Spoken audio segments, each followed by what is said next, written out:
The demiurge, such as he is portrayed in Gnosticism, is quite a unique figure in the history of religion. His origins can be traced back to Plato's dialogue Timaeus, where a demiurgos is mentioned as the creator of the universe.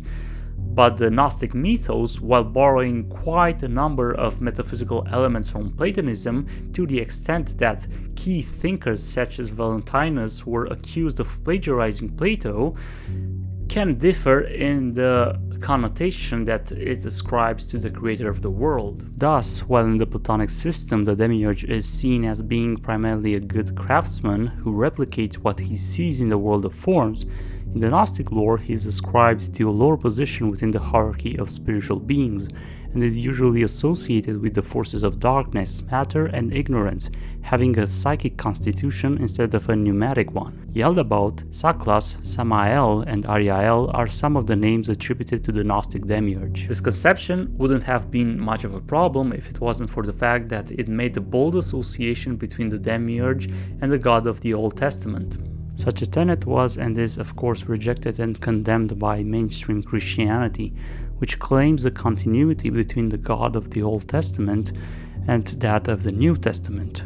Moreover, Neoplatonists such as Plotinus highly criticized and dismissed the Gnostic concept of the demiurge, probably that of the Setian sect, which again highlights the uniqueness of such an idea of a quasi-evil creator in the history of religion, though this negative connotation is not present within all Gnostic systems.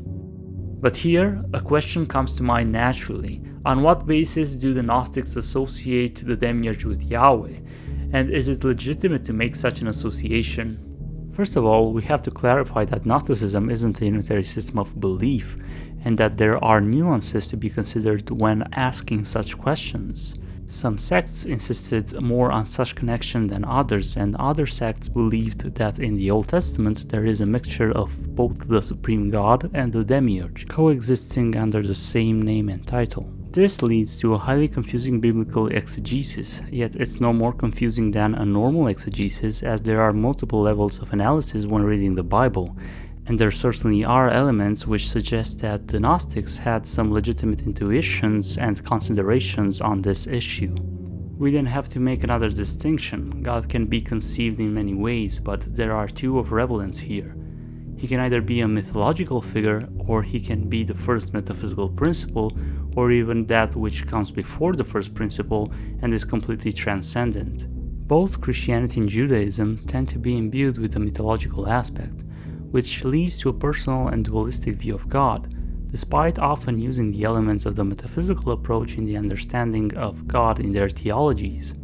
The presence of the mythological and personal view is though still more prevalent than the metaphysical, despite the fact that the mythological can also just be a novel and dramatic means to represent symbolically the first principles.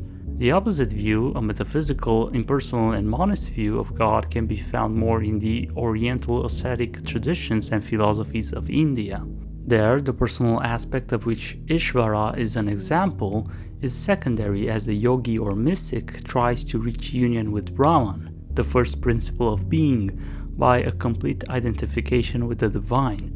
This difference is evident even in the deeper layers of Christian mysticism, such as in hesychasm, where the goal of theosis is not an identification with God, but a union through his divine energies, thus maintaining the personal relationship with God and the dualistic separation between man and the supreme divine being. So when we look at the God and the stories from the Old Testament, we can either see something which is to be taken quite literally in its mythological embodiment, or we can see something which is symbolical and represents a higher truth.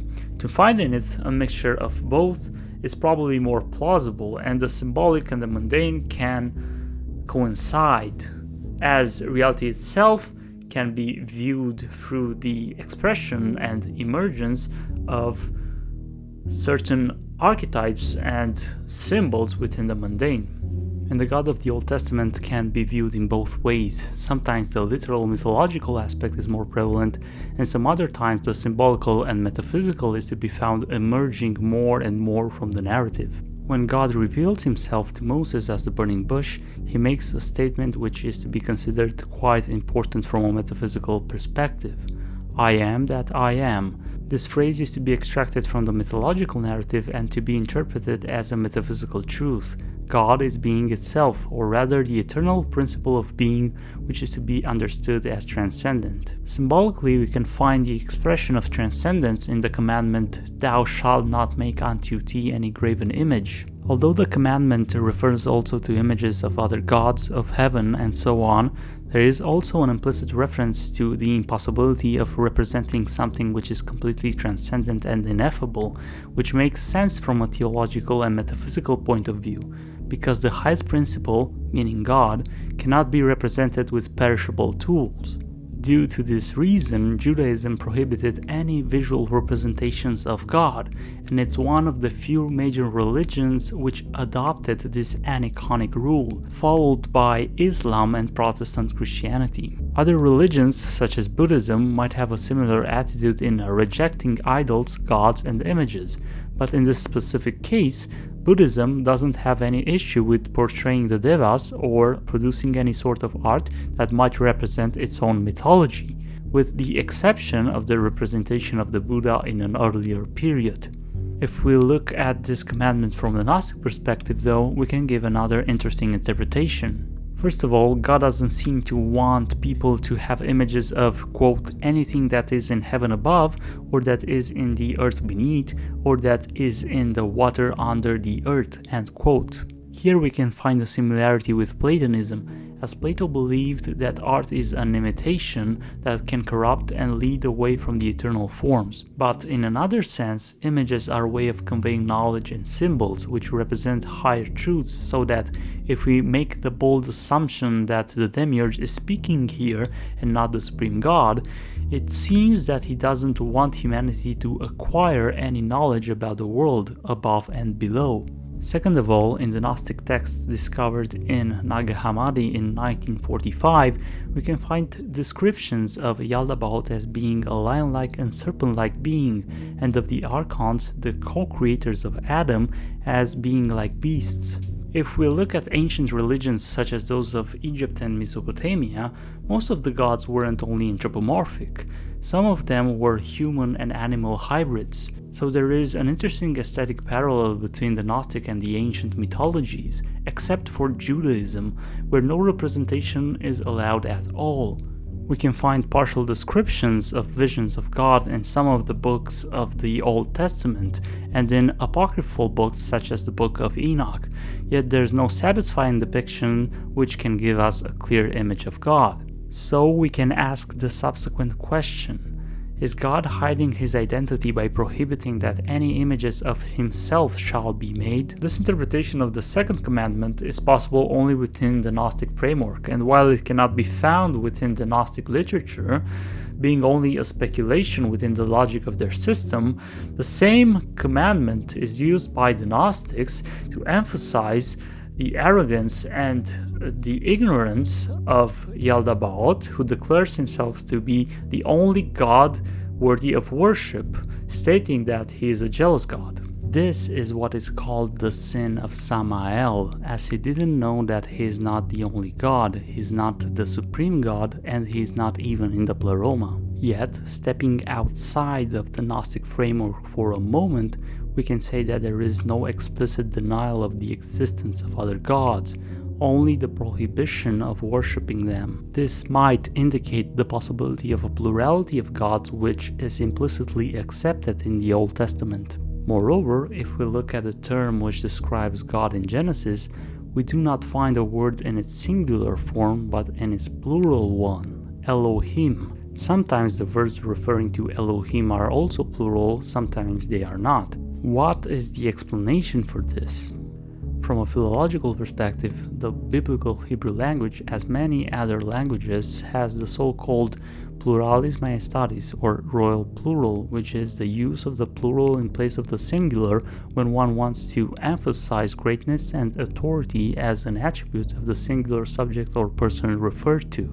Thus, God becomes a plural and the verbs referring to him as well. But this solution is not entirely convincing. We can ask why sometimes there is a plural verb and sometimes a singular. This argument doesn't explain it. When God creates Adam, a plural verb is used, and this might indicate that he didn't create Adam only by himself, but that, as the Gnostics claimed, there were also other beings, such as the archons, who participated. Also, to partially dismantle the philological argument that tries to dismiss the actual plurality of Elohim, we can quote Psalm 82, where God is present in the assembly of El with other gods. Quote, God resides in the great assembly. He renders judgment among the gods. End quote. Of course, there can be multiple interpretations as for what the word Elohim referring to gods in the psalm stands for, and an association with human judges of Israel has been made to try to rule out a polytheistic interpretation. Yet it seems more reasonable to take the text as it is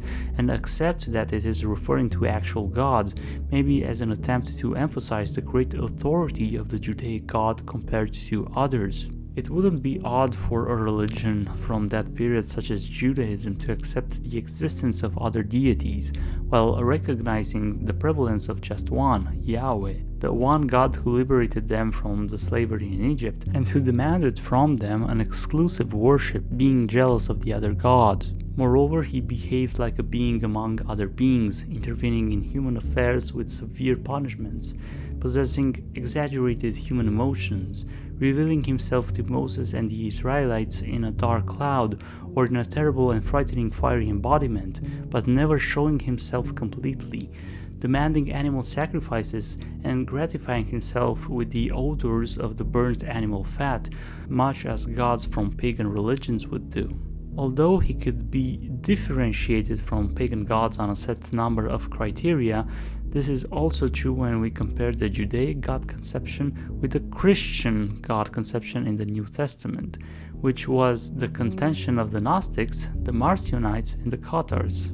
Yahweh, or rather Elohim, behaves as a being among beings also in Genesis. Traditionally, the Christian and Judaic theological conceptions of God attribute to him omniscience, omnipotence, omnipresence, and omnibenevolence. Yet in the stories from Genesis, as Marcion points out, his omniscience seems to be violated when he asks Adam a series of questions to establish what has happened when Adam and Eve ate from the tree of knowledge of good and evil. The same pattern is present in the story of Cain and Abel when God asks Cain where Abel is after he was murdered. If God is omniscient, why doesn't he know what Adam and Cain have done? Why does he ask Cain where Abel is? If he is omnipotent and omnibenevolent, why did he allow this to happen? If he is omnipresent, why didn't he intervene when it happened? The Christian answer to the last question is that God gave us free will, so he allowed us to make a choice by not intervening. But Christians have no real answer to why God didn't know what had occurred, aside from some poor attempt to alter the scripture by Tertullian by claiming that God wasn't actually posing a question. A solution to this would be to say that this story isn't to be taken literally, so that contradictions which emerge aren't serious, because it is just a dramatic representation of some higher process, and the symbols and language at our disposal are limited and produce a contradictory result when used. God thus can be immersed into existence and abide by the same limitations that humans have. Yet this solution seems to be a bit evasive by dissolving every contradiction and justifying it with the excuse of the metaphor. The Gnostic tales seem to give very heterogeneous and heterodox accounts of what happened, bringing an even bigger confusion to the issue at hand. In the Apocryphon of John, we find something really odd. The demiurge is not associated with Elohim or Yahweh, yet we can read that, quote, the first ruler defiled Eve and produced in her 2 sons, a first and a second, Elohim and Yahweh. Elohim has the face of a bear, and Yahweh has the face of a cat. One is just, the other is unjust. He placed Yahweh over dire and wind. He placed Elohim over water and earth. He called them by the names Cain and Abel, with a view to deceive, end quote. In the system of the Gnostic Justin, which Hippolytus of Rome has transmitted to us, we can find that Elohim is one of the three uncreated principles. He is the Father and a demiurge figure. Yet it doesn't correspond to other Gnostic systems where the demiurge is a result of an unwanted creation of Sophia. We also know from Hippolytus how Basilides conceived the demiurge, who seems to be the greatest, wisest, and most beautiful being of which one can speak. His only sin being that he doesn't know that there is something greater than himself beyond this world, within the Pleroma. Such a positive connotation of the demiurge can be seen also among the Valentinians, who thought of him as a psychic being made in the image of the true Father, warning against the more negative depictions of him found among the Setian sects. Nonetheless, in the Gnostic systems, the demiurge, who is at times directly associated with the Elohim from Genesis, seems to be almost universally regarded as a lower or mid-level entity on the spiritual hierarchy. In more modern esoteric circles, we can find the idea of Elohim and Yahweh as specific ranks in a hierarchy, as Rudolf Steiner says, quote, "The name Jehovah does not designate a single being, but a rank in order of the hierarchies. Many beings can take on the Jehovah rank or assume it for a purpose." Eliphas Levi repeatedly emphasized that with the designation of Jehovah Archangeloi Angeloi, we have to do with ordered ranks of beings. End quote. In Deuteronomy chapter 32, verse 8-9, we find that, quote, "When the Most High, parenthesis, which is designated with the term Elyon, divided to the nations their inheritance, when he separated the sons of Adam, he set the bounds of the people according to the number of children of Israel," parenthesis, which is sometimes translated with gods. For the Lord's, parenthesis, here the word Yahweh is used, is his people, end quote. This passage might indicate that Elyon and Yahweh are two different gods, that one is higher in rank and the other is lower, and that the latter is assigned to the specific tribe of the Israelites.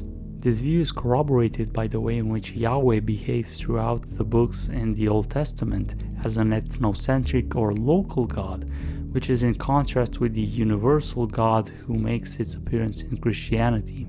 Yet other verses, such as that in Psalm chapter 97 verse 9, quote, "For you, Lord, parenthesis, Yahweh, are most high, parenthesis, Elyon, over the earth. You are raised high over all the gods," end quote, might contradict this interpretation, pointing to an identification of Yahweh with Elyon.